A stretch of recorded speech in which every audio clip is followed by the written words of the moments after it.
I'd like to thank you for joining us today for the 15-minute logistics webinar for the Southwest and Rocky Mountain Division logistics workers. Today's topic, we're going to be focusing on the three-way match, outlining what all is entailed in doing a three-way match. I'm your host for today. I'm LV Spencer, and on the screen you should see my contact information. Feel free to contact me at any time that you may have a question or need some clarification on how to do something. I'll be glad to respond and be in communications with you. Today's topic is looking at the three-way match. We're going to talk a little bit about what is a three-way match, what is actually being matched in those when we do the three-way match, and how are things actually matched in request and on the procurement card. The three-way match is a very basic principle within logistics and accounts payable, is that we're wanting to, before we make payment on an invoice, we want to make sure that we're matching up things, that we've actually ordered the item, we've received the item, we've received the correct item, we've received the right amount, and we've received the right price.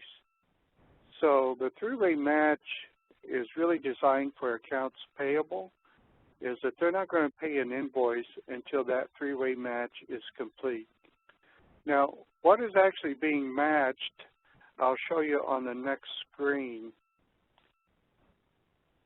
And so when you're doing the three-way match, the first thing that you're looking at, and I'm trying to get a marker up here.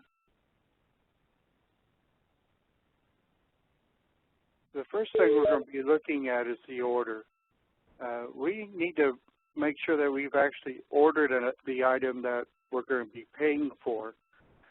So typically the order is going to be like with a procurement card, or it may be a purchase order through request. I prefer the purchase order through request because it just simplifies the three-way match. But it all starts off with an order. And then there's got to be a receipt. Before we make payment, we want to make sure that we ordered it. Plus, we also want to make sure that we receive it. Typically, in procurement, you will not be invoiced for an item until they have actually shipped it and you've received it. Sometimes we have to do like maybe a prepayment or a deposit.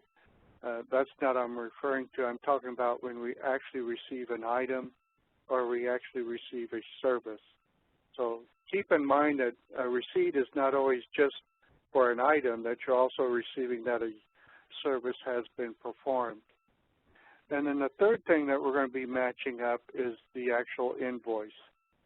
So we want to make sure that we have these three components before we make a payment. We're going to check for the purchase order. Yes, we have a purchase order for that item or service. Do we have a receipt for it? Yes, we do have a receipt for that item or service. And then we do have an invoice as well. The items that we're going to be looking at is, did we actually receive the item that we ordered? Maybe we ordered item A, and through a mix-up, they sent us item Z. Well, that's the incorrect item. Or we're also going to make sure the price is right. Maybe we ordered item A at $10, but they're charging us for item A at $20. Well, that doesn't match. And then the third thing that we're going to be checking in on all these is the quantity. Maybe we ordered 1, and there's a mix-up, and they sent us 10. Well, and they are invoicing us for 10, or they shipped us only 1. So we're going to make sure that all of those components are matched up before we make a payment. Now, some of these things you're not actually going to see. The purchase order is going to have the item on there, it's going to have a price, and it's going to have a quantity. Now, when you receive an item or a service, typically it's not going to have the price on the receipt. So you may just be matching up the item and the quantity on the receipt. But on the invoice, you're going to have all three. You're going to have the item, price, and quantity. Now, if those all match up, then we're going to make a payment to that vendor or supplier. Now, if they don't match up, then there typically has to be some research done until we can actually get them to where they do match. Maybe there's a problem that we need to correct, or one of the typical things that will happen is maybe there's a purchase order in the system and there's an invoice in the system. And when I think of a system, I'm talking about request. So maybe in request you have the purchase order and you have the invoice, but there's no receipt. Well, they're not going to make that payment until the receipt is processed.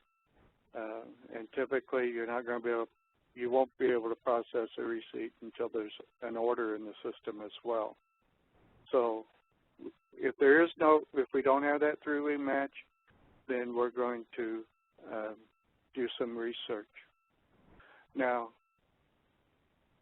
in the logistics overview course, you'll see this slide. I pulled this out of the logistics overview course, and it talks about the Form 6409. And sometimes we'll use that 6409 as the ordering process. So we want to make sure that there's approved signatures on the 6409. And then in Part B, it has a signed receipt on there as well. So you'll see on the 6409, you may have two parts of it. You have the order process and you have the receipt process. And then the invoice is going to go straight to the to accounts payable. Typically, we won't see the invoice. It's going to go straight to accounts payable. So that's on the 6409 that we use it for. And oftentimes you'll hear us asking, receiving, or people, where's the receipt? Where's the receipt? I need the receipt. And the reason that we need those receipts that have been signed by people is that so then we can make payment.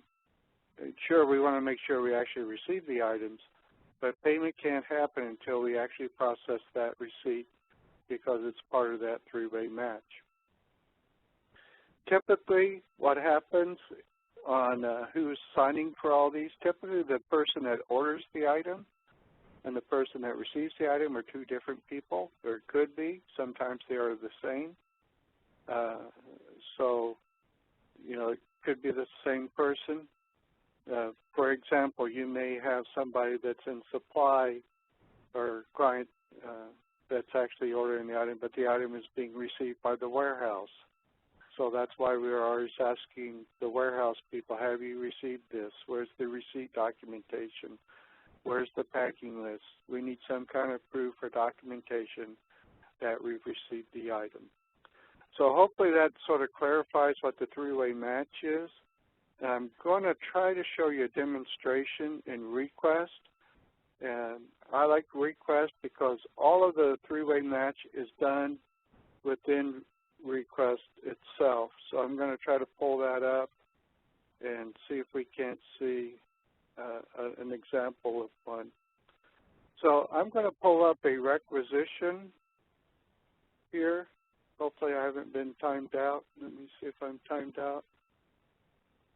Nope, it looks like I'm still here. I'm going to pull up a purchase order, and it's going to be PO 11893. And it didn't like that. I'm going to change my date created to no choice. Now let's see if it likes it. Okay. Here's a purchase order that we did with Staples through request. And we've already created the purchase request, and it created a PO, and here's the PO number. And you'll see that there's three different lines on here. We ordered a stapler and some sticky notes and some ballpoint pens. So that's the PO, the order process, and it's gone through the approval flow. And I'm going to click on receipts, and you see that the receipts have been processed. So if I click on those receipts, it's going to show me that on this stapler, we have received 1. On the roller ball pins, we received 1. We did not receive the pastel colors, and I'm not sure why that happened or not, but that shows you that we've actually processed the receipts. So we have a purchase order there. We have the receipts that have been done. I'm sorry, I went too far back, so I'm going to go back into the purchase order. So the PO's been done. The receipts have been processed. Now let's look at the invoices. And here we can see that the supplier has provided us with an invoice. And it's already been reconciled, and it was for $11.86. Now I click on that invoice, and it's going to show me further what has actually been ordered and received an invoice. So we're being invoiced for the stapler and the retractable pins. So everything looks good. We have the three-way match for these 2 items. And if we go back, we should see where payments have been done. And here we'll see that they've actually processed the payments back in August. They did the payments on this. So that's gone through all the three-way match on this PO. So that's the three-way match within request. The other three-way match that we do is with the P card. And typically, you're going to, the receipt from the store on the P card is going to be your order and your receipt and your invoice. They're all 3 in that same documentation. And then you have to go back in and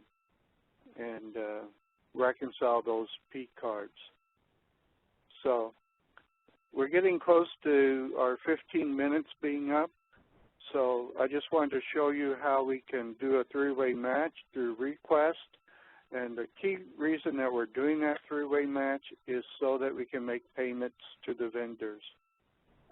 We want to verify, yes, we did order it, yes, we did receive it, and payment can be made.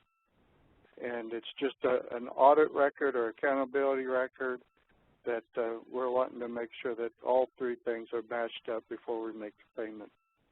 Just a reminder, I highly recommend you update your availability and volunteer connection.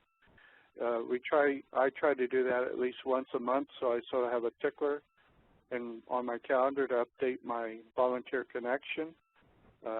We want to make sure that we are fully aware of when people are available for a DRO or disaster relief operation.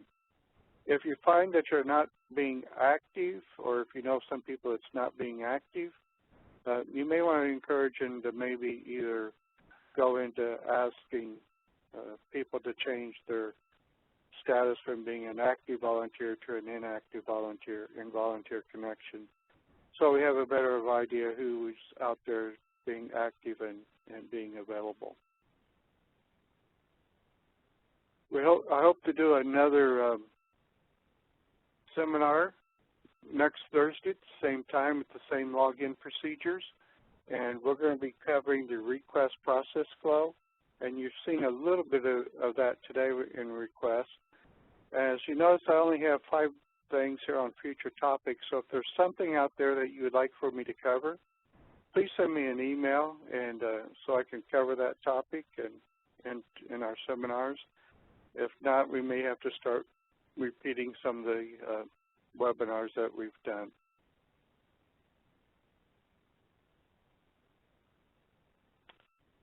So check your inbox for future webinars. And that finishes our formal part of the webinar today. I'm going to remain on the line for another 15 minutes or so.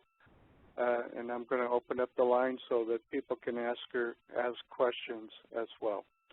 I want to thank those of you who have to leave us. Thank you for joining today's webinar, sending you copies of the slides and a link to today's recorded presentation. Again, thank you for joining us.